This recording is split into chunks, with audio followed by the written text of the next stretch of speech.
Hey guys, welcome back to my channel. In today's video, I'm going to be sharing my recipe for a flaky coconut roll. Now this right here is a riff off of my Solara recipe or that red bread recipe. Basically, the only difference here is that the dough that we're using is a flaky pastry crust versus that soft bread dough. This is a nice little twist on it because I love the flakiness of the pastry and all the little layers on the inside. So to start off, we're going to make our dough so this way it can chill. In my bowl, I have some all-purpose flour. I added in some salt, and I'm adding in some unsalted butter. Once you add in that unsalted butter, you're going to go ahead and add in your Crisco or your vegetable shortening. I like using a combination of both the shortening and the butter. I find it makes for a flakier crust, but if you want to, you can go ahead and use one or the other. I also wanted to mention that all of these ingredients that you add in need to be really cold, so this way you can get all of those little pockets of the butter and the Crisco, and it'll make the pastry really nice and flaky.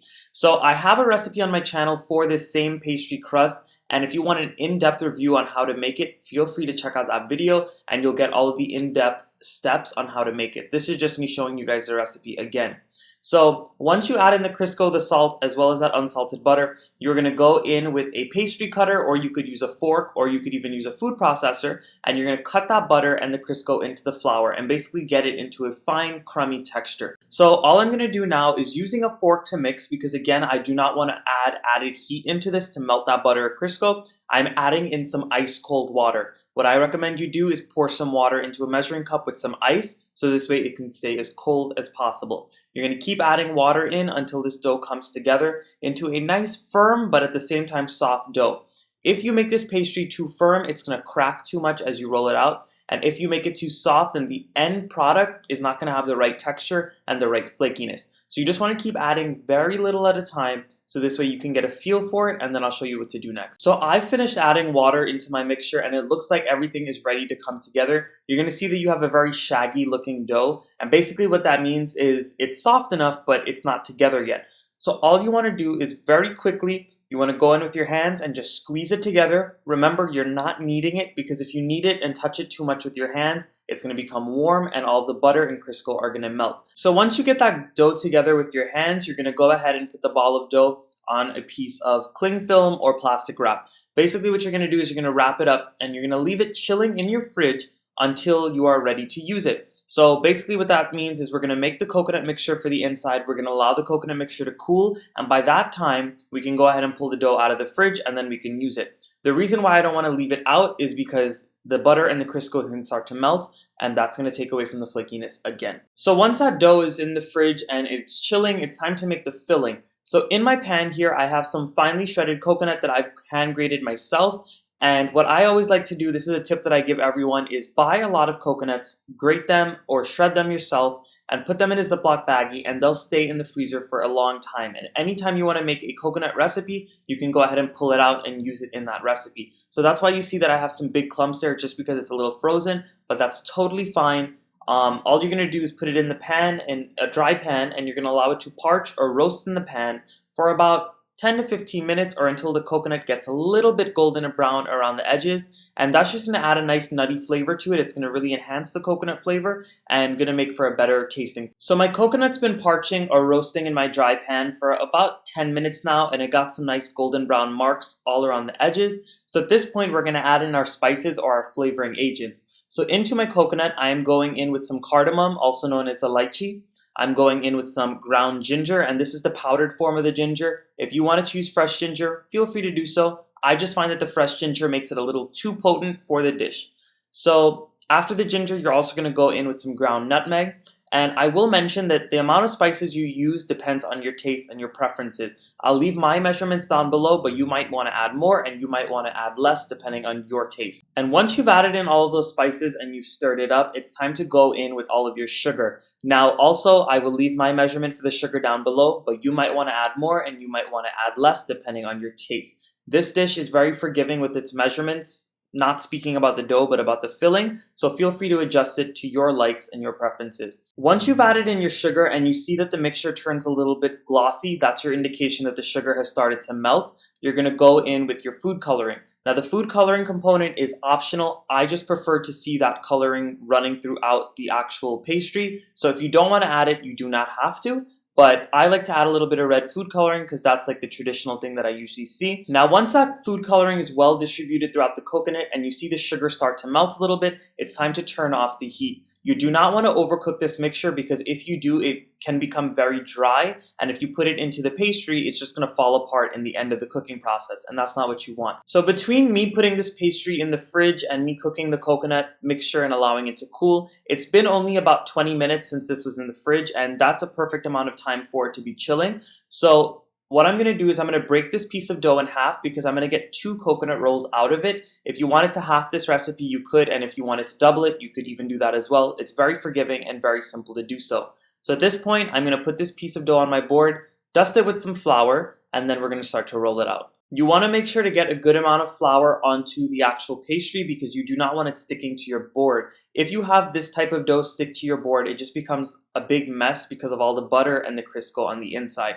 So once you get the flour on there, you're going to press it out and you're going to start to roll it, and you're going to roll it pretty thin. You're going to want to get it to about 1/8 of an inch thick, 1/4 to 1/8 of an inch thick. It totally depends on your preference again, like I've been saying throughout this whole video. Some people like a very thick pastry and some people like a thinner pastry.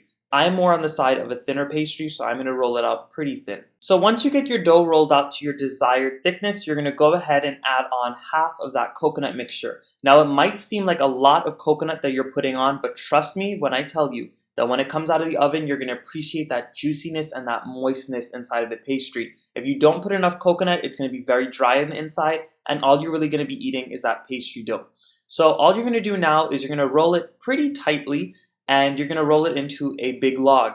If you see that the coconut starts to spill out the edges, which it probably will, just go ahead and stick it back inside, and you can even fold the edges to make sure that it doesn't fall out. But once you get it into one big uniform log, you're going to go ahead and press the sides together, and you want to press it really well so this way the coconut doesn't fall out during the cooking process.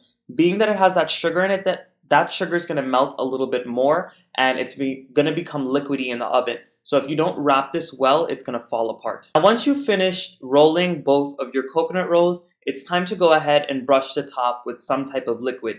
Now, I'm using some milk here, some regular whole milk. You can go ahead and brush that over the top, and it'll give it a nice glossiness when it comes out of the oven. You can even go ahead and do this with some eggs or even just an egg yolk to give it that same yellow glossiness on the top.